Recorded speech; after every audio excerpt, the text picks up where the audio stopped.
Welcome back to PCOS Unfiltered. Nourish, heal, thrive. The podcast where we cut through the noise and get real about healing from the inside out. I'm your host, Lindsay, and today's episode is extra special because I get to bring a very personal guest to the show, my sister-in-law, Amanda. She and my brother have been homesteading for years, creating a lifestyle that's all about self-sufficiency, health, and sustainability. Today, we'll dive into how this all started, what her daily homesteading life looks like now, and the ways this lifestyle has improved her family's health.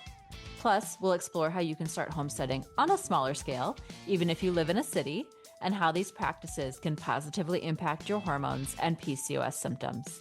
Now, as always, the content shared on PCOS Unfiltered is for informational and educational purposes only. The views and opinions expressed by the host and guests are not intended to serve as medical advice. Always consult with a qualified healthcare professional before making any changes to your diet, exercise, or treatment plan. The information shared is based on personal experience and expert interviews and is not a substitute for professional medical guidance. So grab a cup of tea, get comfy, and let's jump into this fascinating conversation about homesteading, health, and holistic living.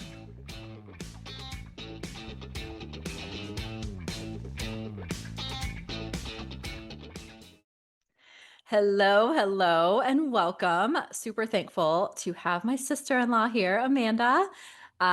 So we're going to talk about homesteading today, and I'm super excited for this because I've seen my brother and her journey as well as their, just their family with the two little ones. And it's been amazing to watch, and I think it's definitely something that needs to be talked about. So let's just kind of get started. Right. Yeah, if you want to tell us, where did it start? Was there a specific moment or event that really inspired you guys to begin this journey? Yeah, for sure. So, just like everybody else, we were living in the city and on a third floor apartment balcony, we decided to start growing a few plants. So you actually can grow carrots in a pot, tomatoes too. And it started there, we just wanted to eat real good, nourishing food. And ultimately, when we started, we didn't know so much about nourishing and vitamins in food as just some food that tastes good. So Yeah. we realized that food that you grow yourself tastes way better than anything you can find in the store. And we decided to move north from Indianapolis, where we were and where we met, to Michigan. And we've got our 15-acre wooded homestead. We call it the 15-acre wood here. And it's just a beautiful day. We love being outside, getting our hands dirty in the garden soil, and planting as much of our own food as we can. Yeah. As I see a cat in the background, I'm sure we'll hear some goats at some Yep. point. Come here, kitty. All right. This is named after one of our very unique potatoes. Aw. Yeah, I mean, and I think you've mentioned before too, like you kind of saw just even like with your family a little bit and just some health things that kind of, woke you up to where For sure. things could have been headed. I think a lot of So, people make a jump into homesteading, or at least, homesteading type of activities. Even if you don't go buy a homestead, you can do a lot where you are after a health scare. And that's not mhm. really what happened with us. With us, it was more we just wanted higher quality of living. And naturally, the best way to have that is to create it yourself. But, things like PCOS or, even other health problems, like we have diabetes in my family, Yeah, a lot of things can be either remedied or at least, give you a lot better quality of life and be a lot more under control with a healthier lifestyle. for sure. Um, and going back to what you said about the carrots and the stuff tasting better, I'm like, I can attest to that because I've had some of those carrots and oh my gosh, they're totally different than what's in the store. So, Oh, yeah. um, You don't have to peel them or yeah, anything. They're just so sweet all the way through to the skin. But that's because we harvest them fresh, and eating fresh is so different than eating the food that's been just sitting on store shelves for who knows how yeah, long. exactly. Yeah. So, what were some of the initial challenges that you guys faced when you first started homesteading? And yeah, how did you kind of get through those? Well, I'm not sure which one to pick, but both of us grew up like in suburban environments. So we had no experience with animals or homesteading or building things. So it was a lot of reading books and then doing it ourselves, making mistakes, doing it over. So we first built a chicken coop, was one of our first big homesteading projects. And it was just big enough for like 6 chickens, which is how many we thought we would need. Turns out we need 35 chickens. Chicken coop. Oh my gosh. It can be tricky when you make something and in your mind you think it's going to be perfect. And then in reality, it's a little bit of a different story. So it's really nice to be able to talk to someone like us who have done it before and can kind of help pinpoint some of those blunders and areas where you might make a mistake. But also, the mistakes are part of the learning process. And if we hadn't made the mistakes and tried it, then we wouldn't be where we are today on this beautiful property, Yeah. life we love. Yeah. I mean, yeah, and that applies to so many things, right? Like whether it's, personal, professional, like whatever it is, there's Oh, mistakes that are going to be made, there's going to be setbacks along the way. Um, but all you can do is really learn from those and then keep moving forward. So how has homesteading evolved over this, for you, obviously, particularly over the years? And what do you do now that you didn't do when you started, or maybe even was there something that you didn't think you'd be doing now? great question. So, here at Hart's Pasture Farm, we have a small herd of dairy goats that I'm milking twice a day. And that's a perfect example right there. I thought we were going to have 2 goats and that was it. Um, and 2 goats gives you a nice amount of milk. But right now I'm milking 7 does, and that gives us a perfect amount to meet all of our own dairy needs. So fresh raw milk, ice cream, we make our own butter, we can make yogurt, kefir, of course, milk to drink, milk, in our own homemade healthy cereal. So any way you want it. And then we have enough to share as well with other people in our community who are looking for a healthier option than what's available in the stores. Yeah. And I know the butter is something new. And I'm so excited to make butter.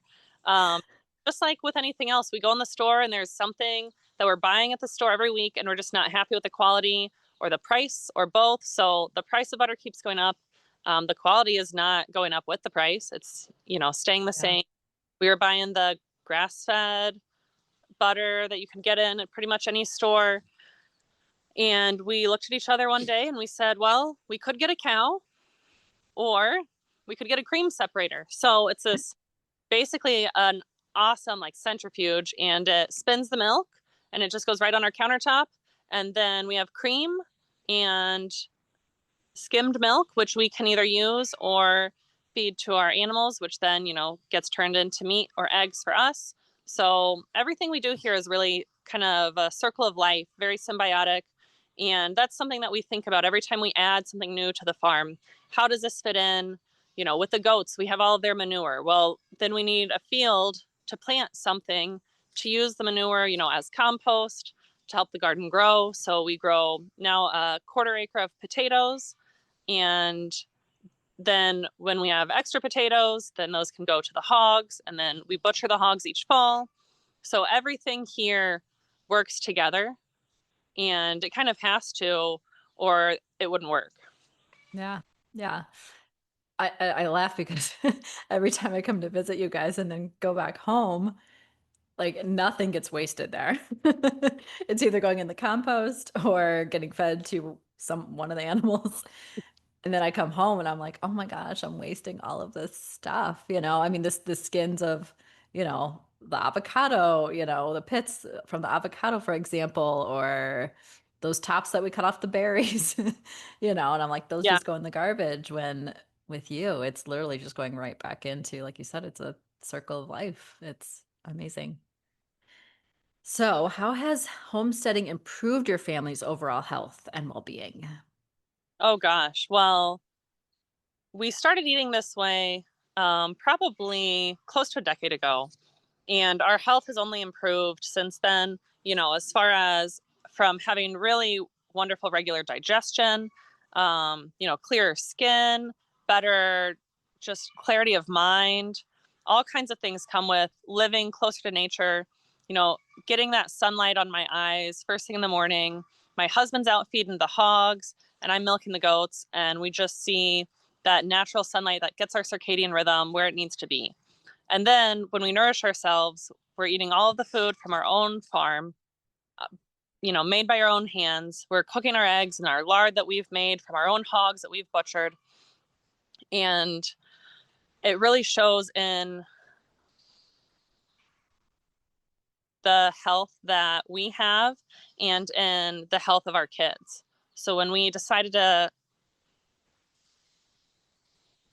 should I keep talking? No, I'm going to go back to that question because I can edit this. Okay. So that's not a problem.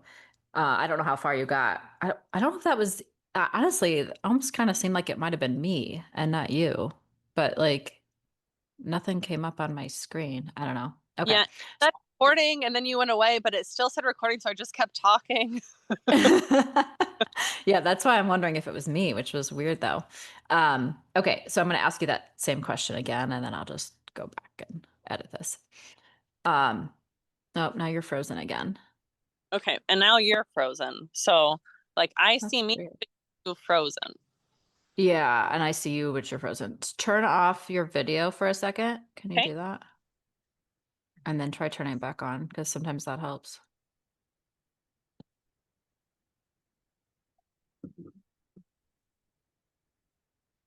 There we go. Am I moving now? Yes. Okay. Okay. Take two. How has homesteading improved your family's overall health and well-being? Oh gosh. Well, we probably started living this way about close to a decade ago. And about 6 years ago, we were able to conceive naturally and have absolutely no problems. I don't want to say breeze through the pregnancy, but nothing major came up. We were eating really focused on natural whole foods, a lot of it which we had grown or raised ourselves, and anything that was nutrient dense, staying away from anything that was processed, no refined sugars or any chemical additives of any type. So I had what I was told was a quick 8-hour labor at home, and then had a healthy baby girl. A couple years later, had an even faster 6-hour labor at home. Recovered really well. Never had any thinning of hair or strange kind of side effects of pregnancy or giving birth, which happens, I think, because our bodies get so stressed by it and they don't have as much enough support.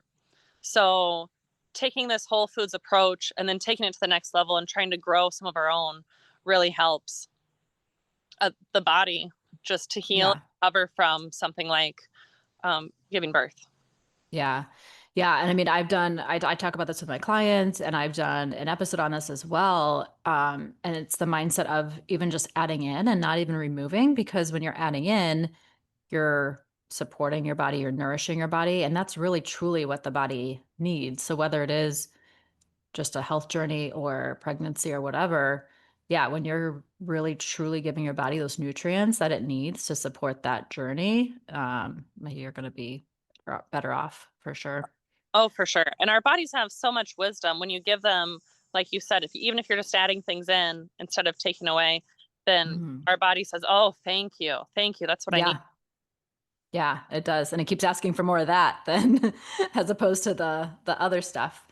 What changes have you noticed in your own health since beginning this lifestyle? Well, I don't want to get into too much detail, but definitely I've become regular, and that comes with especially eating cultured food. So think pickles, or I make my own sourdough. I have a friend who had to take a medicine every day to keep her regular, and all she changed was sourdough.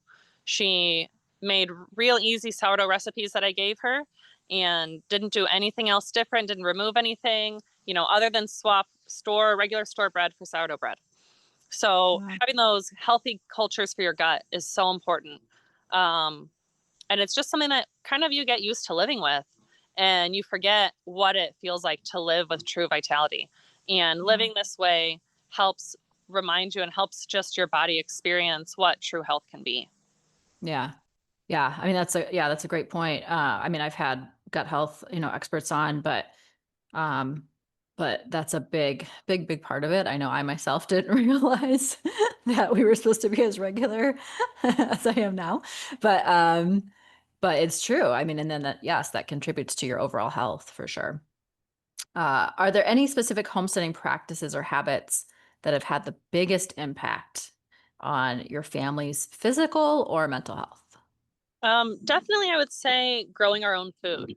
And, for physical health, we know that there are a lot more minerals and vitamins available to us in that food. It hasn't traveled thousands of miles. So many people's food is more traveled around the world than they are. Um, It's true when you think about it that way. and so the fact that I can just walk outside my back door and go pick potatoes, knowing that I'm nourishing myself and my family with the healthiest potato I can possibly pick. And then mental health wise, my kids love to help in the garden. So then we're all working together to pick these potatoes, to clean them, to cook them. They love to pick their favorite recipes. So getting the kids involved with the fresh food in the kitchen, I think helps us all enjoy being together, which is definitely important these days. We're off the screens, we're using our hands in the soil and in the kitchen, and we're together. Yeah. Yeah, that's a really, really good point. I mean, and then it even kind of goes back to the gut health too, because your your digestive process actually starts when you're preparing that food and, in your case, even picking it out of the garden. But that's also part of gut health too, is the preparation process. But yeah, mentally, I mean, definitely I know the girls love to be outside and you know, so active. And unfortunately, so many people get caught up in being inside and being on a screen and, doing all those things when you're supporting them not only with the foods, but the fresh air and the sunshine, of course, more in the spring and summer months, as much as you can in the winter. For someone who's interested in homesteading but feels overwhelmed by the idea of just diving in completely, because obviously there can be different levels to this, what would some advice be for someone to start small? Yeah, that's a great point. You know, we here at Hart's Pasture Farm didn't start overnight. And, Mhm. we didn't even have the name Hart's Pasture Farm or the infrastructure, on the website that we all built from scratch came later. So really it started, I would say, with those pots on the third floor apartment in the city. And then while we were still in the city, I took a class on how to make sourdough bread and I made my own bread. But for somebody else, it's just to find that thing. Maybe you want to make yogurt or Lindsay, I know that you make your own almond milk and it takes actually of almonds. It's so good and Mhm. fresh and it's so different than what you can get in that, pasteurized carton in the store. So I Yeah. think finding whatever that thing is for you, that homesteading skill, that little, if you want to make pickles the traditional way, check out a book about it, or even better would be to find someone who's doing it and go see the way that they're doing it on their farm first. And then that kind of helps you be able to ask questions and do some troubleshooting before you begin. Yeah.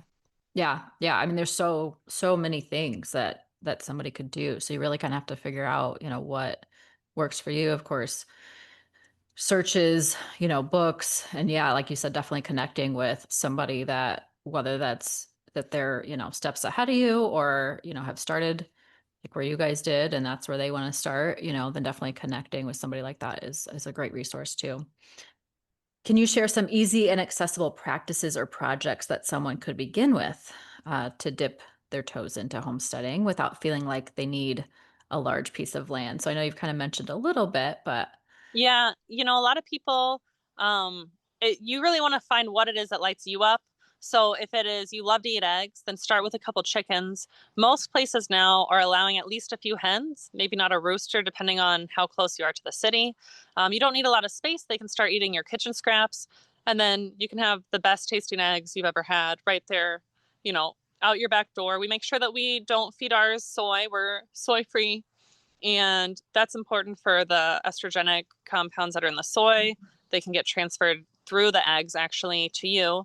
So, you are what you eat eats, is something that a famous farmer, Joel Salatin, says. So as long as you're feeding your chickens well, then you'll be able to eat their eggs well as well. And if you're not into eggs, then find what it is that lights you up and then just become the creator of that one thing. And then you're stepping out of the consumer role and you're discovering the power within yourself to change your life. Yeah. Yeah, that's a great point. So, how do you think lifestyle changes involved with homesteading can positively impact someone with PCOS slash, hormone health? I mean, yes, PCOS can be tied to metabolic dysfunction and, hormones. So, just in general, um, those lifestyle changes involved with homesteading, how could they positively impact somebody looking to improve their hormones? Yeah. So the nice thing about being on the homestead is that it's a lot easier to unplug. So if you're out in nature, that's such a remedy for so many things. And Mm. it really just settles your whole nervous system and your whole body. So if you're on a homestead and you have to take care of an animal, you usually have to get up when the sun does. So getting that sunlight, like I said earlier, with your circadian rhythm, the sunlight is the best way to get your circadian rhythm going naturally. And then that's always going to affect your hormones. So Yeah. you've got your natural sunlight and then your natural diet. When you come in after being outside, then you have breakfast from your own place, maybe some veggies that you grew in pots or in a little container garden that you might have before you get onto an actual homestead. Couple eggs from your chickens, or at least from hopefully a farmer that you've gotten to know. And then all of a sudden you have healthy, wholesome food that's been grown also in the sunlight, in the real dirt without any pesticides. You want to make sure that you don't have any of those chemicals because that's just going to clutter up your system even more. Yeah. Yeah, you bring up a lot of great points there because not only are the foods that, you're growing yourself and you know where they're coming from and they're not sprayed with all the bad things, that's contributing to a decrease in inflammation and stress on the body, which is helping to balance hormones. But then, yes, also just getting sunlight first thing in the morning. Um, so whether it's, pots on your third floor, apartment that you have to water before you go to work or whatever, you're still kind of getting out there. And like you said, yes, it supports our natural circadian rhythm, which helps with our cortisol levels.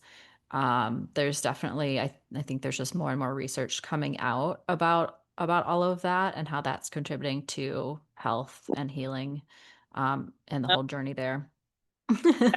totally.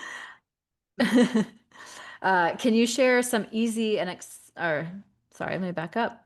Do you incorporate any specific homesteading practices that could help with balancing hormones or improving symptoms related to PCOS? Yeah. So another thing that we do a lot on the farm is we move our bodies outside, no matter what the weather is. And so that also is giving our bodies another layer of information. And, that's you interacting with your environment, whether you're moving wood or, moving hay for the animals or weeding in the garden. So all of that is just helping. It's still a form of, farming is a form of nature therapy. And so then you're not only doing all this for your own well-being as far as nourishing yourself with the food, but then you're also doing it because you're outside every day and your stress levels are down because of that, Yeah. instead of sitting and watching the TV or even watching YouTube videos of other farmers doing the thing that you want to do. Those are great. We've watched those YouTube videos, but then it's important at some point to take that step and go outside and do it. Yeah. It's a form of exercise. And it's a exercise. We don't go and exercise because our Mhm. whole lifestyle is an active one. Yeah. Yeah. Yeah. I mean, and the reality for a lot of people is that, we're stuck at desks all day and that type of thing. So even just the smallest little bit that you can do outside like that still contributes because as I've talked about on other episodes as well, but it's not really the exercise. Like you can go exercise for an hour, but if you're sitting at home the rest of the day, sitting in front of the TV, then like, what are you doing? So this is still a way to just move your body and, coupled with getting outside and obviously eating the good foods. Um, can the foods and products that you grow or make on a homestead support the nutritional needs of someone with PCOS, trying to regulate their hormones? And how would you say? Oh yeah, definitely. Especially full fat animal products are really helpful for hormones. So eating your eggs in the morning with egg yolk, that egg yolk has so much healthy fat in it. And then when it's grown, like I said, you're feeding your chickens a healthy whole food diet. They're outside foraging. Ours are, out here in the woods. I see a couple just walking around right now, eating bugs. And that is really going to help right there. That's so Yeah. different than, even if it says cage free, than the eggs that you get from the store. And they're fresh. You don't know how old those eggs are that you're getting from the store. Oh yeah. Yeah. Any kind of minerals and nutrients, vitamin content is going to get depleted through storage, at least somewhat. So when you're eating it fresh, you don't even know what you're missing until you try it, honestly.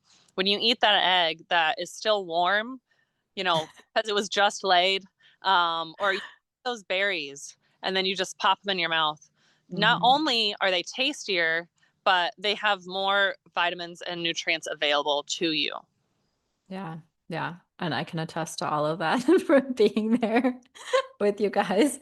Um, and also, I mean, this is my 90-day program. I mean, this is uh kind of going back to our roots. Like if you think about, I mean, I know we've had the conversation a little bit before too, but if we think about our ancestors and what they used to have to do to get food and sustain life and how much healthier they were. So like even with my 90-day program, I kind of, yes, it's around foods that you find in a store, but it's kind of the same concept of, even of what you guys are um, doing, on the homestead and on the farm right now. So, Yeah, and I think that's great because some people need that extra motivation. That challenge of the 90 days is so helpful.